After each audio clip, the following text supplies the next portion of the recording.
in the quiet hum of a summer's afternoon, where the river whispered secrets to the swaying willows, he first saw her. Alara wasn't just a subject. She was the muse he hadn't known he was searching for. With every charcoal line, he tried to capture the light in her eyes, the gentle curve of her smile. The world seemed to fade away, leaving only the two of them and the rustle of his sketchbook. He was just a boy with a charcoal stick and a heart full of dreams, and she was the masterpiece he was yet to create. He'd look up from his paper and she'd be there, her gaze as steady and calm as the river itself. It was in those silent moments that a promise was made, unspoken but felt with the weight of destiny. One day he'd murmur to himself, "The whole world will see you as I do." He painted her 1,000 times in his mind before his brush ever touched a real canvas. The deep blue of the water reflecting in her thoughtful eyes the soft pink of the wildflowers she'd tuck behind her ear. Leaving her was the hardest thing he'd ever have to do. On the platform of the old train station, with the hiss of steam filling the air, he held her hands. "I'll come back," he vowed, his voice thick with emotion. "I'll come back a real artist, and I'll paint you Lara, I promise." She just smiled, that same serene smile from the riverbank, and tucked a dried wildflower into his coat pocket. A silent promise of her own. She would wait. The city was a cacophony of noise and ambition, a stark contrast to the tranquil riverbank. Days blurred into nights spent under the harsh light of a studio lamp, his hands stained with paint, his mind filled with techniques and theories. He learned about light from the old masters, about color from the Impressionists, but every time he closed his eyes, he saw her. He painted bustling cityscapes, stark still lifes, and portraits of strangers, but his heart wasn't in it.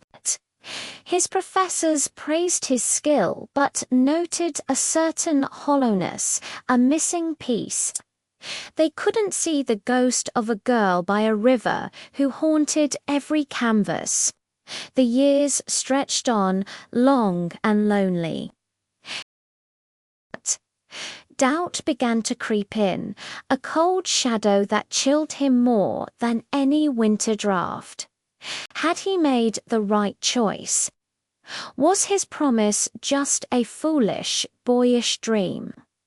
One night, drowning in frustration, he threw his brushes down. He was lost. Staring at a blank canvas, he felt the familiar weight of failure. Then his hand brushed against the pocket of an old coat hanging on his chair.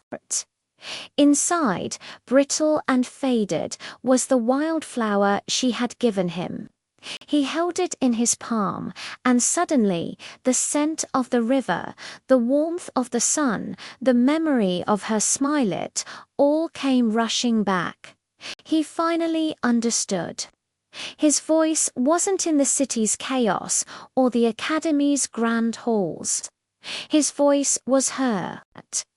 He picked up a brush, and for the first time in years, he painted not what he saw, but what he felt. He painted her from memory, pouring every ounce of his longing, his love, his guilt, and his hope onto the canvas. He painted the light in her eyes, the strength in her quiet patience, the unspoken promise that had sustained him even when he didn't realize it. He painted the artist's promise. Tonight, the gallery is filled with the low murmur of impressed voices and the soft clinking of glasses. The air is thick with anticipation, and then a hush falls over the crowd as the spotlight finds its mark. There, in the center of the main wall, she hangs. It's her, not just her face, but her soul, captured in oil and pigment. As the gentle applause begins to swell, he sees her standing at the back of the room. Time has touched her, just as it has him, but her eyes are the same. They meet his gaze across the crowded gallery, and in that single, silent moment, the years melt away. The promise, made so long ago by a boy with a sketchbook, is finally, beautifully kept. Thank you so much for joining us on this journey. If this story touched your heart, please consider liking this video and subscribing to our channel for more tales of love, art, and promises kept. We'll see you in the next one.